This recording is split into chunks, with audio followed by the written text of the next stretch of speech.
మంచిర్యాల జిల్లా ఇంథన్పల్లిలో చేపల వేటకు వెళ్లిన ఆదివాసీలపై అటవీ అధికారులు దాడి చేయడంతో వారు ఆందోళన చేపట్టారు. ఎఫ్ఆర్ఓ కార్యాలయం ఎదుట బైఠాయించి నిరసన తెలుపుతున్న ఆదివాసీలకు ఖానాపూర్ ఎమ్మెల్యే వెడ్మ బొజ్జు మద్దతు తెలిపారు. ఈ ఘటనపై తీవ్ర ఆగ్రహం వ్యక్తం చేసిన ఆయన బాధితులపై దాడి చేసిన అధికారులపై తక్షణమే కఠిన చర్యలు తీసుకోవాలని డిమాండ్ చేశారు.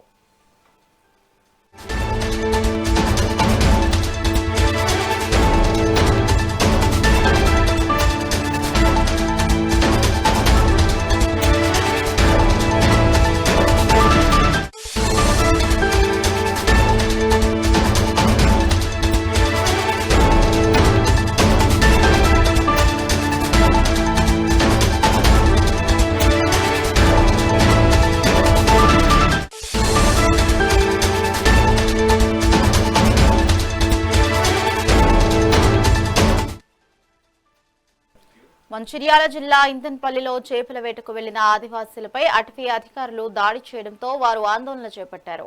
ఎఫ్ఆర్ఓ కార్యాలయం ఎదుట బైఠాయించి నిరసన తెలుపుతున్న ఆదివాసీలకు ఖానాపూర్ ఎమ్మెల్యే వెడ్మపొజ్జో మద్దతు తెలిపారు. ఈ ఘటనపై తీవ్ర ఆగ్రహం వ్యక్తం చేసిన ఆయన బాధితులపై దాడి చేసిన అధికారులపై తక్షణమే కఠిన చర్యలు తీసుకోవాలని డిమాండ్ చేశారు. ఇక దీనిపై మరింత సమాచారం మా ప్రతినిధి నరేష్ అందిస్తారు. నరేష్, చెప్పండి.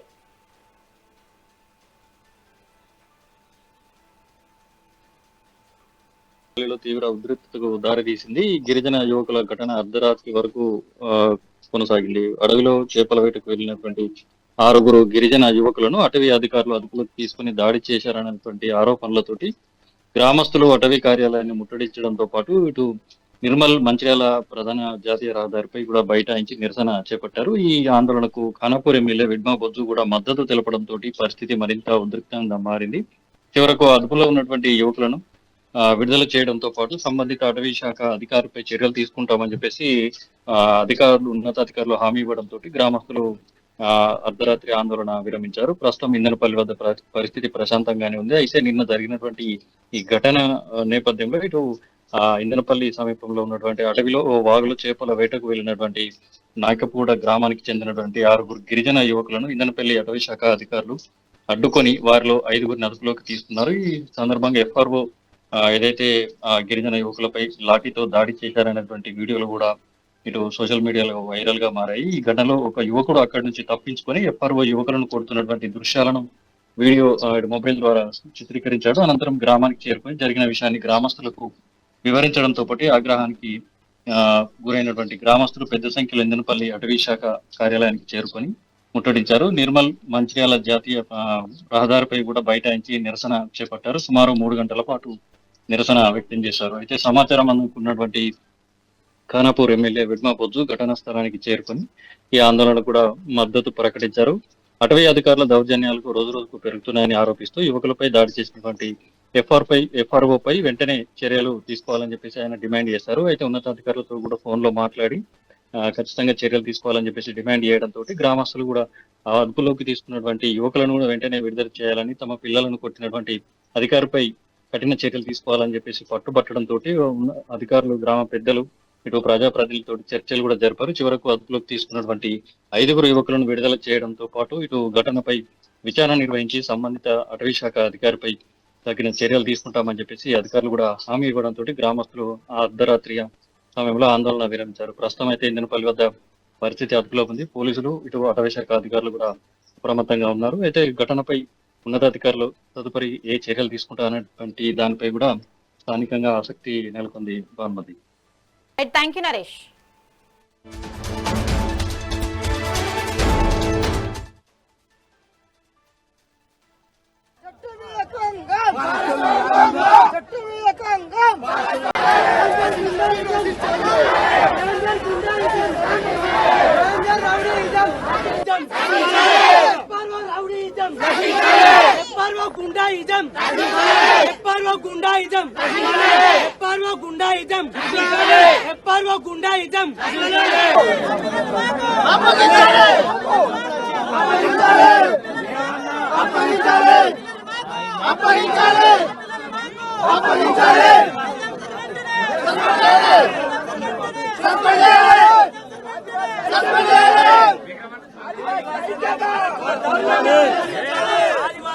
బాధితుల దౌర్జన్యం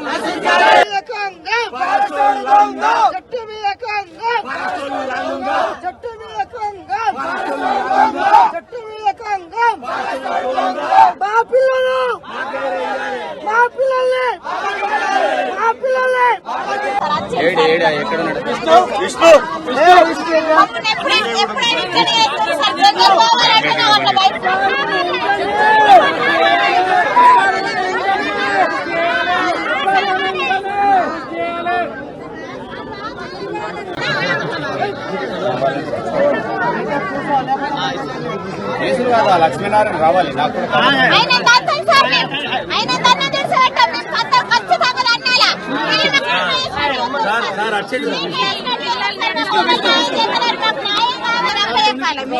కూర్చోమ్మ కూర్చో చెప్తాను కదా సార్ నేను చేపలు వాటిని కానీ వాక్కి వెళ్ళినాం పనులు వేసుకొని వాక్కి వెళ్ళినాం చేపలు వాటిని కానీ వెళ్తే అయితే ఏమైంది కుంట ఉంటుంది కుంట కాడ బండ్లు పెట్టి మేము అటు వెళ్ళినాం చేపలు పట్టుకున్నాం వెళ్తే ఆడ వలలు పెట్టి మేము చేపలు పట్టడంగా వాళ్ళు ఫారెస్ట్ వాళ్ళు వచ్చి బండ్లు పట్టుకొని వెళ్ళాం మా వాళ్ళు ఏం చేసింది అదే బండ్లు పట్టుకొని వెళ్ళారు మా వాళ్ళు ఏం చేసింది ఇద్దరు బండ్లు తెచ్చిన వాళ్ళు బండ్లకాయ వెళ్ళి ఫారెస్ట్ లో దొబ్బుకుంటూ మీరు బండ్లు దొబ్బుకోబోతారు మా బండ్లు చేపలు పట్టి దొబ్బుకుంటారు అయితే ఒక బండి తెచ్చి ఇంకో బండి అక్కడ అనుకుంటే అక్కడ బాగొట్టులో తీసుకెళ్ళినాక ఏమైంది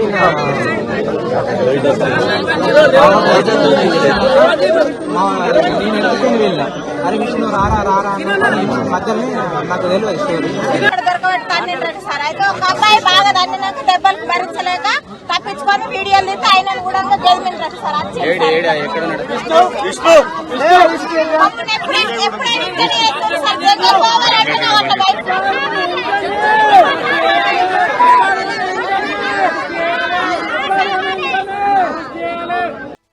జైలు వాడిని కొట్టా నన్ను కొట్టా సార్ కొట్టలేదు అమ్మతో సార్ ఇదిగో కొట్టలేదు సార్ అమ్మతో అనుకున్నా సార్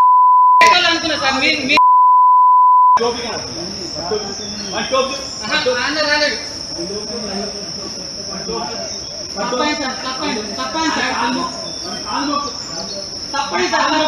తప్పండి సార్ మీ వాళ్ళు కాదనుకునేది సార్ మీరు అప్పుడు దాల్తాం కదా అన్న చూడలేను సార్ సరే సార్ నేను కాలు మోపుతా కొట్టకండి సార్ కాలు మోపుతా సార్ కొట్టకండి సార్ నా వాచర్ కొట్టలేదు సార్ నా వాచర్ నేను వాడిని కొట్టా నన్ను కొట్టా సార్ కొట్టలేదు అమ్మతో సార్ ఇదిగో కొట్టలేదు సార్ అమ్మతో అనుకున్నా సార్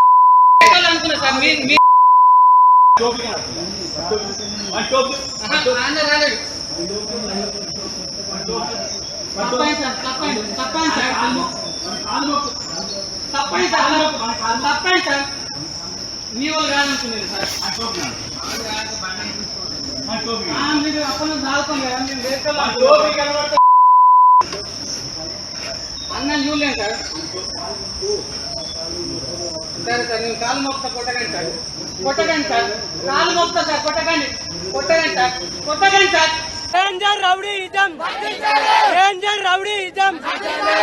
ఈ రోజు పొద్దున కుక్కను పట్టుకొని మా గుడం వచ్చారు గుడంలో తిరిగిర్రు అయితే అక్కడ ఏం దొరకలేదని ఈ రోజు పిల్లలు అడిగి చేపలు కానీ వెళ్తే వాళ్ళను జీబులలో ఎక్కించుకొని వాళ్ళని రెండు చేతులతో కొట్టి నా కొడుకును కొట్టిండు నా కొడుకును కొట్టే అధికారం ఎవరిచ్చిర్రు అయితే ఫారెస్ట్ ఆఫీసర్ అయితే నీకు నౌకరు ఇచ్చిర్రు కావచ్చు కానీ నీకు కొట్టే అధికారం నువ్వు తీసుకొచ్చి మాకు అప్పయ్యప్ప నుండి నాకు అప్పయ్యప్పి మా గుడెం కాడ అరే బాబు పోవద్దురా అని చెప్పండి పోవద్దురా అని చెప్పండి మా పిల్లలు మాకు అప్పయ్య పిల్లలు లేరు మహారాష్ట్ర అధికారం సార్ మాకు ఆడమంటే మాకు హక్కు పోయినాం సార్. మాకు అని మేము పోయినాం. మా పిల్లలు సార్ 3 గంటలకు పోయిన పిల్లలు ఇంకా తిరిగి రాలేరు సార్. బాగులా పొల్లు కొట్టిర్రు సార్. ఇంత కూడా తీసుకురాలే. ఇప్పుడు టైం ఎంత అయింది సార్? వాళ్ళు ఏం చేస్తారో కూడా తెలియదు సార్. దేనికి ఎందుకోసం కొట్టారమ్మా? చేపలు పోయినాడు సార్. చిన్న వాళ్ళు చేపలు పోతే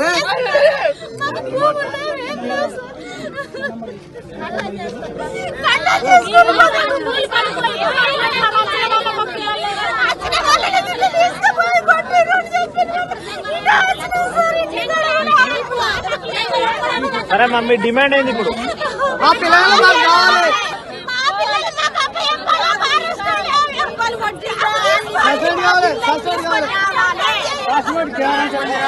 వాటికి వెళ్ళాం. వెళ్తే సోలార్ కాయ కుంట కాడ ఆయన ఆగి సోలార్ కాడ కుంట కింద అది మన కుంట ఉన్నది. చేపలు పట్టుకుంటే అయితే చేపలు పట్టుకుంటే వెళ్తే ఫారెస్ట్ వాళ్ళ జీప్ వచ్చింది. ఫారెస్ట్ వాళ్ళ జీప్ వచ్చినాక మేమేం చేసినాం, మరి కుంటలు పట్టుకుంటే మా వాళ్ళు 2 బండ్లు వచ్చినాడు. 2 బండ్లకాయ వేయండి, బండ్లు బైకులు కాడికి వెళ్ళింది. బైకుల కాడికి వెళ్ళి అదే బైకులు చూసే వరకు బండ్లు పట్టుకొని వెళ్తాను ఫారెస్ట్ వాళ్ళు. బైకులు పట్టుకొని వెళ్ళాక మా వాళ్ళు ఏం చేసిండు, అరే అన్న ఆ సార్ ఎందుకు బండ్లు పట్టుకపోతాను మా పనులు అనుకుంటా అంటే ఇక ఒక బండి అడ పెట్టింది, ఇంకో బండి పట్టుకుని నన్ను పిలిచింది. అరే విష్ణు దారా నన్ను పిలిచినాక నేను అరే ఏమైంది వెళ్ళి అని ఉరికే వారికి ఆడ బాగా కొట్టుకుంటే మా వాళ్ళని కొట్టుకుంటే కొట్టుకుంటే వెళ్ళాలి. నేనేం చేసిన వీడియో పెట్టుకొని తీసుకుంటే వెళ్ళా జీప్ పక్కండి. వీడియో పెట్టి తీసుకుంటే వెళ్ళి నేను అరే ఆగురా అని అన్నాక నేనేం చేసిన జంగాలకే మురికొచ్చిన. మా వాళ్ళని కొట్టుకుంటే వెళ్ళాలి. జంగాలకే ఉరికొచ్చి మాకు సిగ్నల్ లేకుండే. సిగ్నల్ లేని ఏరియా కాడ నాకు అది అనేక సందర్భాల్లో అటవీ విషయంలో నేను చెప్తూనే ఉన్నా. ఏ సమస్యలున్నా సున్నితంగా పరిష్కారం చేయాలని చెప్తూనే ఉన్నా. ఎన్నికల కంటే ముందు అదే ఇందన్పల్లిలో అదే నాగపూర్లని చేపలకు వేటకెళ్తే ఆ రోజులు కొట్టి దాడి చేసి విలేకరులు వస్తే విలేకరుల మీద కూడా ఆ రోజులో కేసులు పెట్టిన దాఖలాలు ఉన్నాయి. దాని తర్వాత ఇప్పుడు ప్రజాప్రభుత్వం అధికారంలో వచ్చిన తర్వాత మళ్ళా సాంతరాం గారి నాయకత్వంలో జన్నారం ఎఫ్ఆర్ఓ గారు కావచ్చు, ఇక్కడ ఉన్నట్టు ఎఫ్ఆర్ఓ కావచ్చు, ఎవరైతే లక్ష్మీనారాయణ గారు ప్రధానమైన వ్యక్తి కావచ్చు, వీరి వల్ల ఈ ప్రాంతంలో ఇబ్బందులు కలుగుతున్నాయని నేను అనేక సందర్భాల్లో విజ్ఞప్తి చేసిన. రెవెన్యూ దగ్గర నుంచి ఇసుక తీసుకురానియ్యారు, అడవికి వెళ్ళనియ్యారు, సీసీ రోడ్లు కట్టనియ్యారు, ఇళ్లను వెయ్యనియ్యారు, నాగలతోటి మన ఇసుక మన ఎవరైతే ట్రాక్టర్లతోటి దున్ననియ్యరు. ఇప్పటికి మనం లోపల చూస్తే 5 నుంచి 10 ట్రాక్టర్లు ఇప్పుడు వీళ్ళ రేంజ్ ఆఫీస్లో ఉంటాయి. మరి అనేక సందర్భాల్లో చెప్పినా కూడా వీరందరూ కూడా రాజస్థానం పోతున్న విషయాన్ని నేను అనేక సందర్భాల్లో చెప్పినా, ఇప్పుడు కూడా చెప్తున్నా. ఈ మధ్యనే నేను ఆల్రెడీ జనరంలో మీటింగ్ పెట్టినప్పుడు కూడా చెప్పిన, మా యొక్క సర్పంచ్ జక్కు భూమేష్ గారి మీద వాళ్ళు అక్రమంగా కేసు పెట్టే ప్రయత్నం చేశారు, హెచ్చరికలు జారీ చేసిన. మళ్ళా అది జరిగి ఒక నెల రోజులు కూడా కాని పరిస్థితుల్లో మళ్ళా నిన్న ఒకవైపు 3 మంత్రులు ఇక్కడ పర్యటన చేస్తున్నారు. ఉత్తమ్ కుమార్ రెడ్డి గారు, వివేక్ గారు, అదేవిధంగా దుద్దుల శ్రీధరబాబు గారు పర్యటన చేస్తుంటే, నిన్న ఉడుంపూర్లో కేజీఎల్ చేలలో పోయి పని చేస్తుంటే వాళ్ళని ఇబ్బంది పెడితే నిన్న అక్కడ పెద్ద ఎత్తున ఒళ్ళు చేశారు. నిన్నటి కాకుండా ఈ రోజు మళ్ళీ ఎవడైతే నాయకుడు కేవలం జిమ్మలు పడుకుని వాళ్ళు బతుకు తెరువు కోసం, ఇది జిమ్మలే కాదు, చాలామంది బీడాకులు ఏరుకోవడానికి పోతే వాళ్ళ మీద కేసులు పెట్టిండ్రు పెంబిలో. ఇది గాలి చినుకు వానలా నిరంతరం జరుగుతుంది. ఏమనంటే కేంద్రం నుంచి మాకు ఒత్తిడి ఉంది, కేంద్రంతో ప్రాబ్లం అవుతుంది, కేంద్రం నుంచి అనుమతులు రావాలి. మరి ఎప్పటి నుంచే కేంద్రం నుంచి మీకు అనుమతులు వస్తాయి? ఎప్పుడు మీ యొక్క ఇసుకకు అనుమతులు ఇస్తారు? ఎప్పుడు ఇక్కడ పోడు భూములకు అవకాశాలు ఇస్తారు? ఇక్కడ ప్రతి ఒక్కరిని కూడా హింసించే కార్యక్రమం చేస్తున్నారు. ఇక్కడ దగ్గర 2-3 గంటల నుంచి ఇందన్పల్లి చౌరస్తా ఇక్కడ అటవీ శాఖ కార్యాలయం ముందు ధర్నా చేస్తే ఇప్పటి వరకు కూడా ఏ ఒక్క అధికారులు కూడా రాకుండా ఉన్నారు. నేను ఇప్పుడు ఈ రాత్రి 10 గంటలకు వచ్చి వీళ్ళకి మనోధైర్యాన్ని కల్పిస్తూ నేను కూడా చెప్తున్నా, ఇప్పుడు మళ్ళా తప్పకుండా ఇక్కడ డిఎఫ్ఓ గారు, ఆ శాంతారాం గారు, ఎఫ్ఆర్ఓ గారు, డిప్యూటీ ఎఫ్ఆర్ఓ గారు ఎవరైతే ఉన్నారో వాళ్ళు రావాలి.